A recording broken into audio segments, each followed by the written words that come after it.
Hi, this is Andy Harmer and this is a CAN tutorial. This tutorial shows you how to put a biological record, into rodis. That is the Record Online Data Input System. Right, the first thing you need to do is to go to the website, the LRC's website. In this case it's www.record-lrc.co.uk. When you arrive at the website, it will look like this, and on the left hand side you will have a members login area. Now if you're not a member, it's pretty straightforward. You just go to the sign up, click on sign up, and then you'll have a number of boxes here. I don't think you'll get away with just putting in a username and a password, as you may not be known to record staff, so put a few contact details in there as well. Once you've read the user agreement, scroll down and click on the accept user agreement and sign me up button, and then you're away. So now you have a username and a password. You can go to the members login box here and type in. Once you've typed in your username and your password, you just click on the go text, well, you'll find a page that doesn't differ that much from the initial splash page, but what you'll see is the login boxes have disappeared. If you go down to the box beneath it, which is rodis, and click on the rodis text,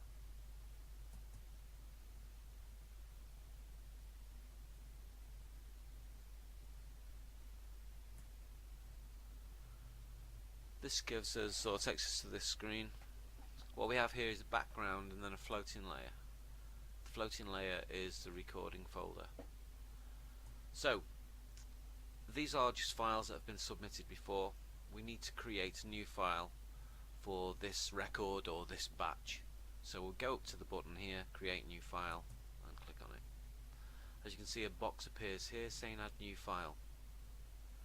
Now what we're going to do is make a name that's relevant to the record or batch of records. So on this occasion it's going to be bird feeder home.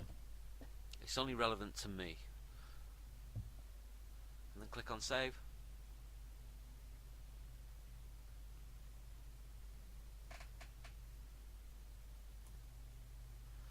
You'll now see that the file has been created and it's highlighted here.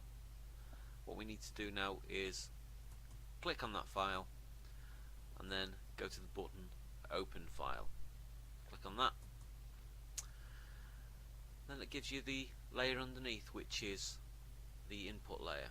We just need to get rid of this box here by clicking OK, and then we're free to start entering our data. So if we look at the top left hand corner here, this box, I always start with this box and work my way around in that type of fashion, but it doesn't matter in what order that you fill these boxes in.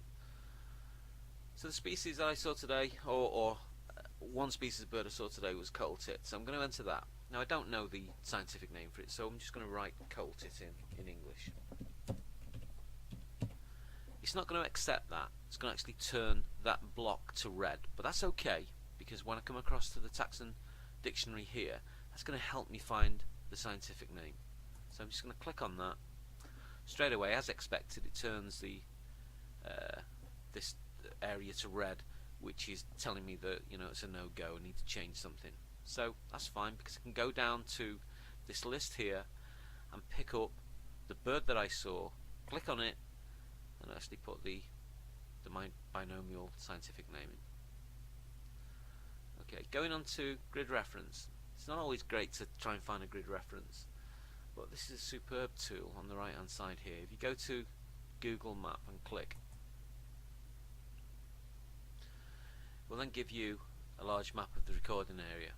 Now I live coincidentally about central to this map at the moment, so I can just do a couple of clicks, start moving in.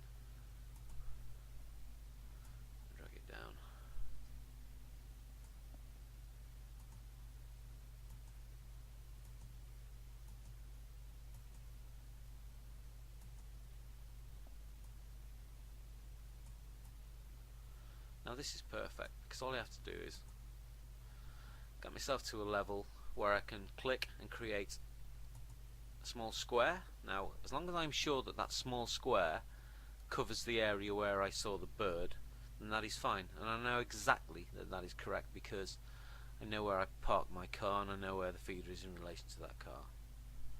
So all I need to do is go to insert grid reference, which is quite a decent grid reference. It's an 8 figure, so that's very accurate, as you can see. It's possibly 10 by 10 meters. So I'll click on insert grid reference, and that will now populate the grid reference area. One safety measure within this recording package is that of the duplication of the location. It's confirmation really of the grid reference.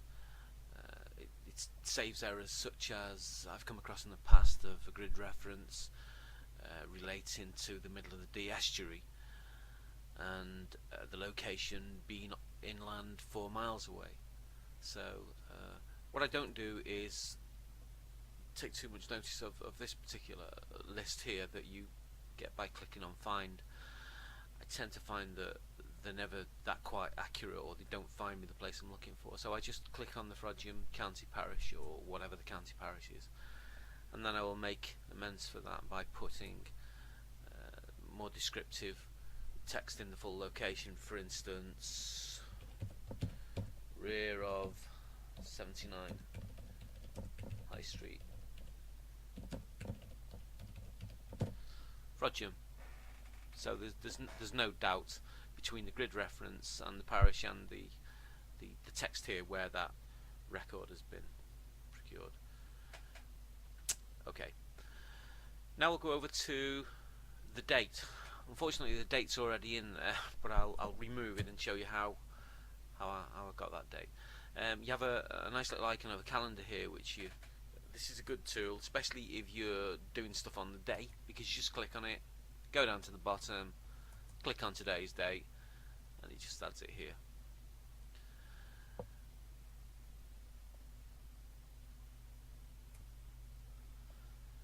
The rodis package already has a list of observers and determiners within the software.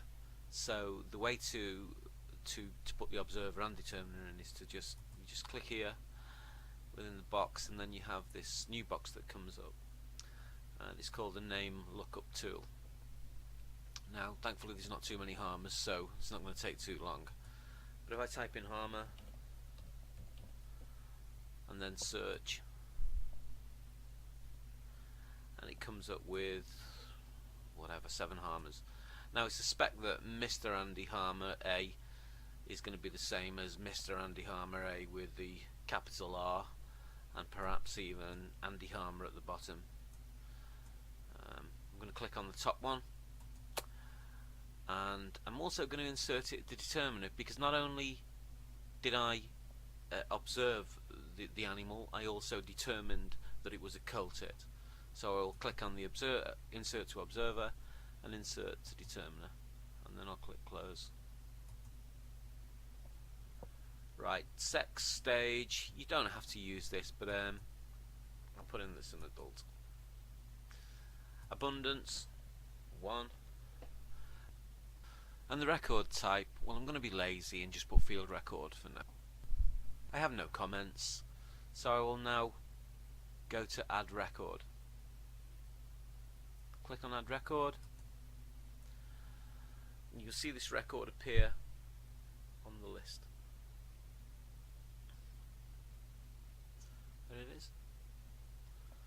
So ordinarily I would enter quite a few more records in here before I submitted the file, but as this is a demonstration, I'm going to go to submit file. Let me just move this across. Touch. I'm going to go to submit file and click. The box that you will see here is a warning. It's just to remind you that once this file is submitted, then it cannot be amended.